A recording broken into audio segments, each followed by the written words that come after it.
God bless everyone. Welcome to Repairer of the Breach. I'm Kimberly McAllister, and today I have on the show with me, I'm going to let him pronounce his name, but he has a testimony. He has a powerful testimony. He had 3 experiences and where God moved on his behalf. Let me tell you something.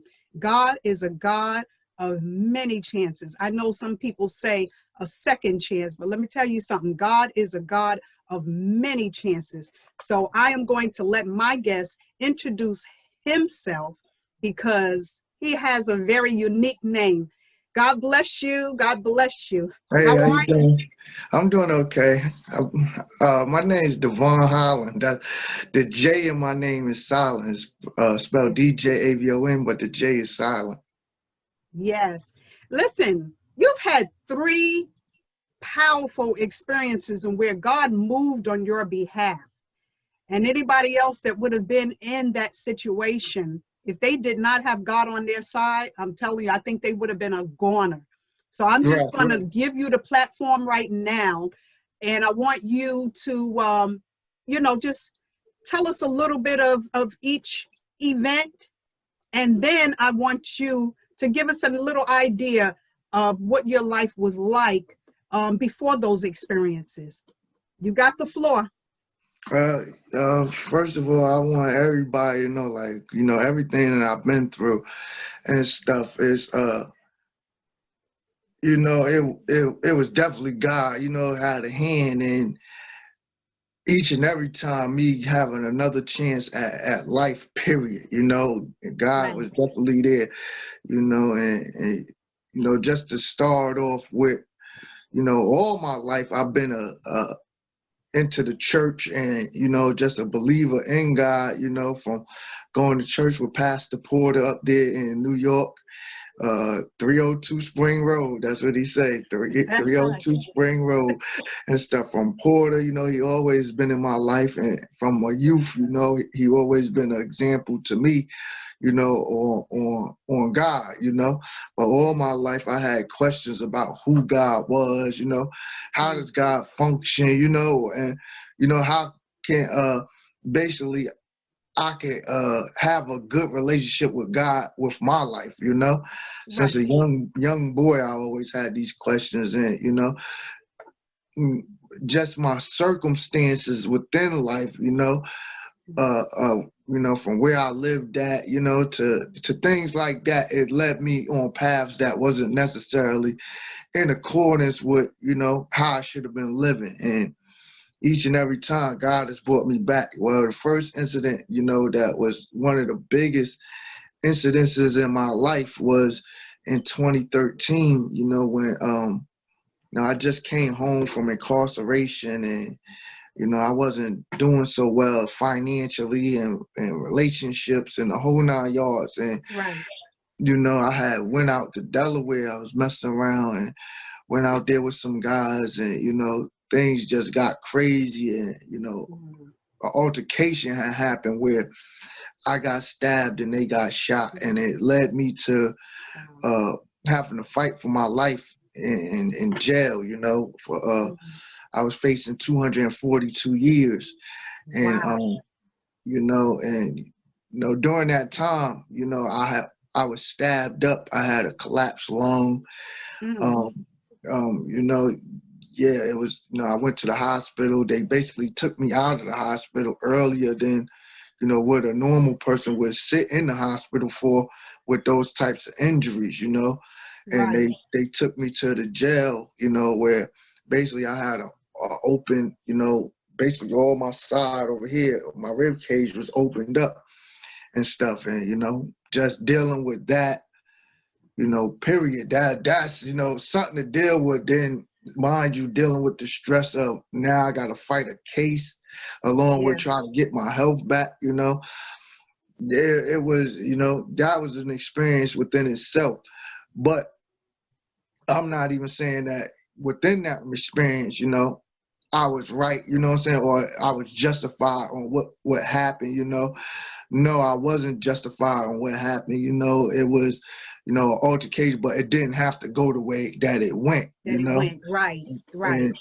that was, the first experience of being stabbed. But then when I got incarcerated, the whole second experience was, facing this time, sitting there with a public defender. He's telling you, Mm. you know, basically plea out the 15 years or basically get put in a pine box, and Yeah. just hearing a person tell you that, it's like, Mm. all right, I know what I did wasn't, a Yeah. wise decision, but at the Right. same time, should I have to be punished like this, for a mistake or a mishap that I had, and this is what God came into the picture, and thank God that He's a judge of hearts, and He Yes. doesn't judge like how man judges, because That's right. right now, in the system with the justice system that we have, basically they ain't showing no justice right now. You Right. get And you know what? That was to me, that was a pretty harsh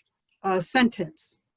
right, yeah, it's enough to make anybody's mind, you go pretty kind of insane just thinking about it, and Yeah. stuff. And this is what so many men and women are dealing with right now in incarceration. It be some of the simplest things that turn into a catastrophe, and Yeah. because of these situations or incidences that these men and women find themselves being in or getting caught up in, they wind up having to pay the penalty with the rest of their lives, and in most Yeah. cases, in an instant, a person could do something right now, and then in a blink of an eye, you'd be like, man, why did I just do that? That was stupid, Yeah. and That's you right.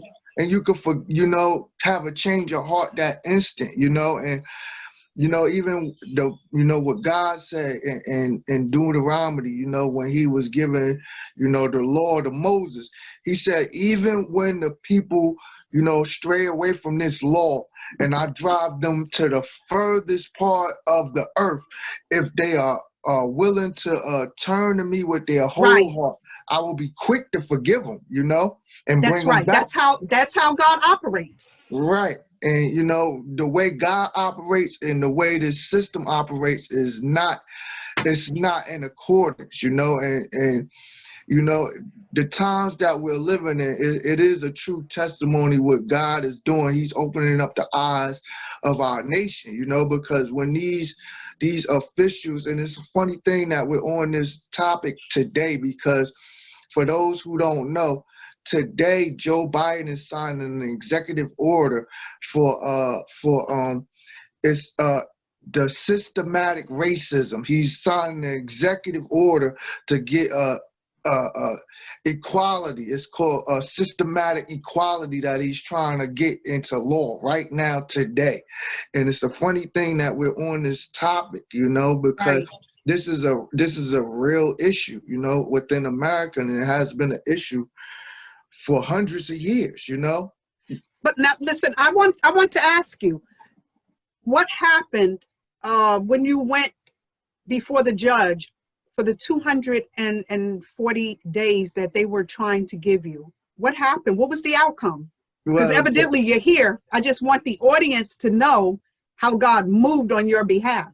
well, during that incident, like I said, I was facing I had a public defender, and he was basically talking to 15 years or basically get the pine box. And I was just like, man, I can't see myself just giving up on myself like that, and Right. every day I pray to God, like, look, man, just look at my heart, I know what I did wasn't right, but at the same time, I know this is not the extent, to life for Yeah. me, and Yes. I just ask for your forgiveness, and even before then, God was just sending signals to me, like, everything's gonna be all right within this situation. I feel as though that situation was a calling for me to come back to what I was supposed to do, and Right. stuff. And I was facing that time. During that time, I wound up firing a lawyer and basically representing myself against the 242 years. And during that time, I was a wreck. I was such in bad shape.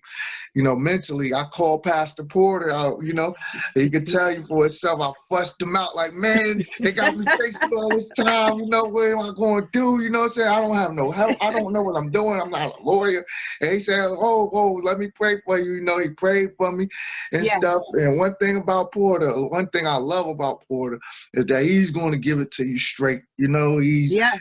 If it's in there for you, he's going to say, look, something good going to happen for you. Don't even worry, hold your faith. If it's not in there for you, and I done had the man tell me straight up, look, man, I'm not even going to pray for something like that. I'm not going to waste my energy, even with Right. relationships that I had. He said, man, I'm not going to waste my energy for that relationship, man. It's not in there for you, So I know, when he say, look, hold on, something good going to happen. And, I hold and I believe in what he said, and that's Amen. what he said, during, when I was facing that time. And I went to represent myself. He said, look, man, go ahead on, do what you're going to do. God is going to be in that courtroom with you.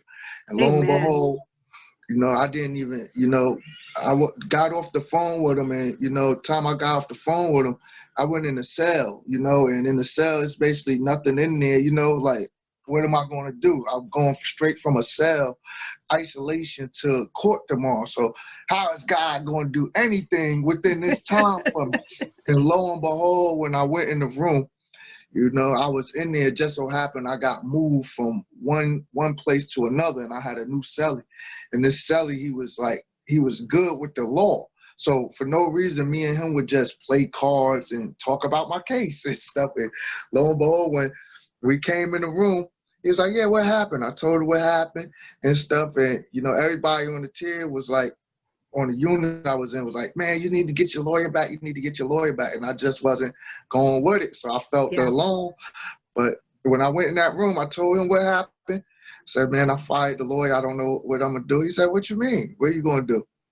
It's time to get to work, and we just, from there, it just, it was the motivation, and it was like God puts people in your life, to make things happen.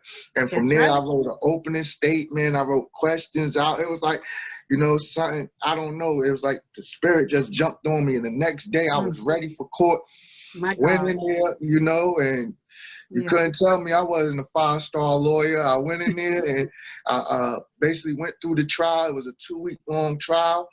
And and from that point, the first trial, I wound up getting found not guilty, on everything. And and they declared I got 4 not guilties on the shootings. The rest of the trial was a mistrial. So, they didn't let me go, but I didn't have to get all that time. Right. Right. And then the second, yes. Because some people think that sometimes, God does have to do this. It has to be a little punishment there. You know what I'm saying? But like you said, the time that you had to do is nothing compared to the time that they wanted to give you. Right. So God moved on your behalf. He definitely moved, and everybody in that courtroom, even the judge, like this was a 20-year prosecutor that, like this is what she does. She puts people away, So for a guy that, they call us, you got the lawyers and stuff. They basically in the know. I forget the correct terminology that they use for people that are legally inclined. And then you got a guy coming in here that's, I went to court every day. My hair wasn't like this, hair all out. You can't get your hair done. In the white prison uniform every day. They like, you want a suit and tie? No, I'm going to go just like this, because like God doesn't judge the outward appearance. If I'm going to get let go on this, I'm going to get let go regardless of what I look like, And now you had a second experience with the Lord. I'm telling you, you really have a book. You really have a book. Right. But for the sake of the time, let's jump right into the second experience that you had with God. Well, that pretty much was, like I said, the stabbing was the first, the incarceration was the second, and then when I came home and stuff from the, from being released from that incident, I came home and it wasn't like I came home to bells and whistles, I came home to nothing, no money, you know, basically I came home in a worse situation than what I went in as, you know. So Right.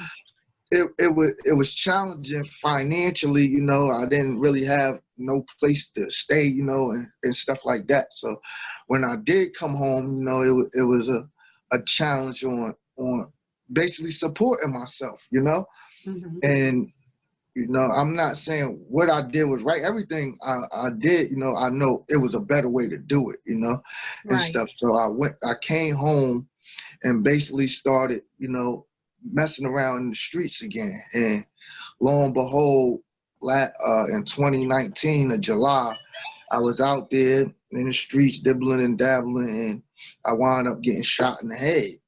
And Oh, wow. during that time, you know, Wow.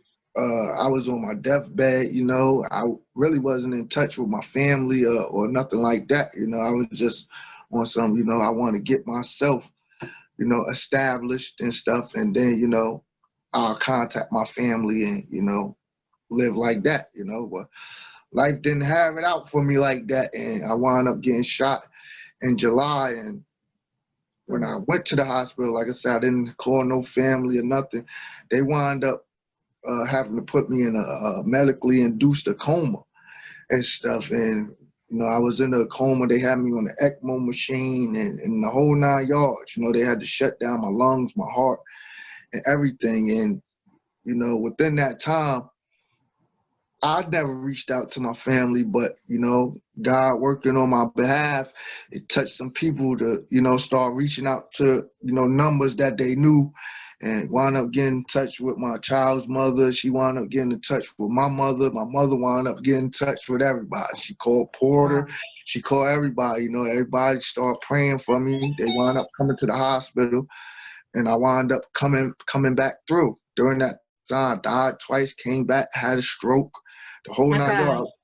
you know, and you know, I pulled through it. Even at that time, Porter, when he prayed, he said, "Look, death is on his heels, but he's gonna make it out of this one," you know. And lo and Wow. behold, I made it out. I went through even last year, you know, just the therapy time of coming back, of getting back mobile, you know, being able to use my limbs and everything, you know, and Mhm. stuff. And that right there, just to be in that position where, you know, incarceration is one thing where you can't do for yourself That's right. on the outside world, you know, and stuff. You trap down, your physical body is trapped down, but it's nothing really wrong with your physical body, you know. Right. But to be on the outside world and to not be able to use your physical body, that is a whole nother experience Experience. within Yeah, you're right. itself, you know. And for those that do go through that, you know, I truly understand. And that's a work of nothing but God, you know, to give you the ability to use yourself, you know, and not have to depend on other people. And this is the true where God say, I give you freedom, you know, freedom of choice and freedom to live, you know. That's That right. is a true blessing. All it's better than money, you know, it's That's better right. than money. And That's right. that So let me ask you something now. So how long were you, how long did it take for you to rehabilitate? I came home from the hospital in August 31st, and you know, I didn't have any, you know, anybody where I lived at. I lived in New Jersey at the time. I didn't have no family up there, so I went to my mother's house in Mhm. Virginia, and she helped me rehabilitate. You know, literally, you know, she was there, hand and foot, helping me get to doctor's appointments. You know, couldn't walk, nerve damage all to my side. You know, so that was September. It took about October, November, December, all the way to, you know, about, I would say, a good year. You know, for me to really get back mobile. And even right now, you know, as we speak, I'm not 100%. You know, I still got Mhm. nerve damage. I'll never be 100% again. Right. You know, but I came a very long way from where I was when I came, you know, out the hospital. Now, is the bullet still there in place? What the bullet did was it went inside my head over here. My Took it God. piece in my ear, and it ricocheted and went down, went past Mm, my aorta, and it sat kind of like in my back, but by my mm. spine. It broke into fragments though, so the fragments are still in there. They couldn't really take them out, you know. Yes, yes. I can't even, oh my goodness, I can't even imagine what you went through. Was that the turnaround for you? Well, yeah, you know, everything was a turnaround, you know, and it'd be like, you know, all right, God, thank you for pulling me through this one, you know, and Right. then something else would come along and be like, I'll be in the same position, God, you know, Yeah. I done You just bumped keep my head jumping and again, jumping you and know, jumping, right? right, Many chances. and this is the true definition of what, you know, even what Jesus would talk about when he said, how many times do you have to forgive? 7 times? Yeah, He said, man, yeah. 70 times, 70 times, 70, you know, Every time. and you That's the know, word. thank God that, you know, he, like you say, he's not just a second chance God, but he's a Yes, multiple chance God, you know, because life doesn't come with no manuscript on how to live this thing, you know. You that's just right. gotta go with the punches with everyday living, you know, and things Yes, could be good today, and then all of a sudden tonight something that's true. happened, and then, you know, it's like, man, I gotta do this, I gotta do that just to try Yeah. to, you know, make ends meet, you know. And you know, thank God that within those times, you know, with life moving so fast, you're not going to make great decisions every time, you know what I'm saying? But thank God that he's a God that can understand some things, you know, and say, all right, Yes. I see that you did this, but I understand why you did this, or I see Hmm. that your intentions on doing this, and I'm glad that he's a God that could see deeper than any man could see, you know? Merciful. He's merciful. That's Right. that, he's a merciful God. But now since that incident, um, what has life been for you? And I understand that you wrote a children's book. So I want to ask you also what inspired you to write that book. But first I want to ask you, the transition of this new life. Now you're back, not 100%, but enough where you're able to reestablish your life. So how has life been for you since that incident? All of those incidents. Well, since those incidences, you know, life has always been teaching me things, you know, and what doesn't kill you, not only does it make you stronger, but it makes you wiser, you know, and Yes. that's what life has been teaching me. And all throughout my life, my biggest question in life has always been, who is God? What is life? You know, and you Mm-hmm. know, what is life all about? You know, and how can I live life to my fullest potential? You know, this has Right.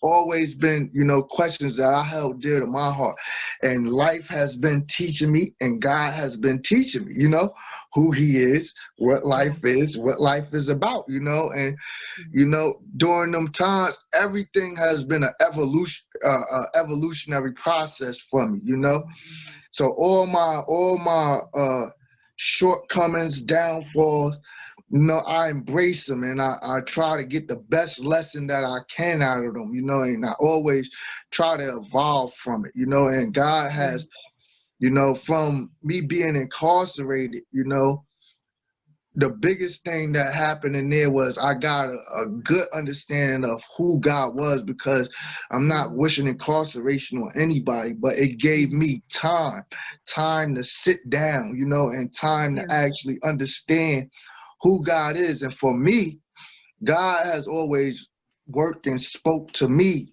through books, you Mm-hmm. know, and one Yeah. of the greatest books that, you know, I had a chance to sit down and read was the Bible, you know, and then, you know, I didn't Yeah. read it, you know, broken down. I read that time, it gave me a chance to read it from beginning to end, you know, and Mm. not just one Yes. time, multiple times, and each and every time God broke, and it's like he broke the fish scales off my eyes so I could actually see and understand what this book is about, you know. Mm-hmm. And by understanding that, it just brought so much clarity to my life. That, along with other books, you know, and you know, like when he brought these books or brings books into my life, it's like something that just speak to me and say, you know, this book is for you. You know, I have Mm. books come to me so clear that Wow. God was sending me, and books will literally say, if you're reading this book, it's not by coincidence you have this book. You know, it'll be like, all right, there's the message in this book, you know, Yeah. that I need to Won't he get. do it?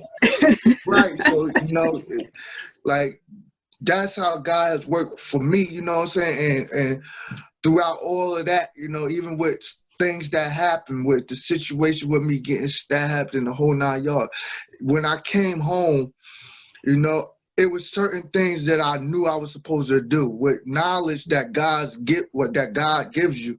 It's like when he Yes. said to Jeremiah said, man, sometimes I want to go and not even preach the message that God gave me. But if I Yes. keep my mouth closed, it's like a fire that's shut up Yes. in my Shut up tongue. in my bones. I gotta let it out. You know what You I'm saying? preaching now. Right. So that is an actual fact. When you have something that God gives you, it's not to be held in. He gives this to you Wow. for free, you know. So it's for you Yes.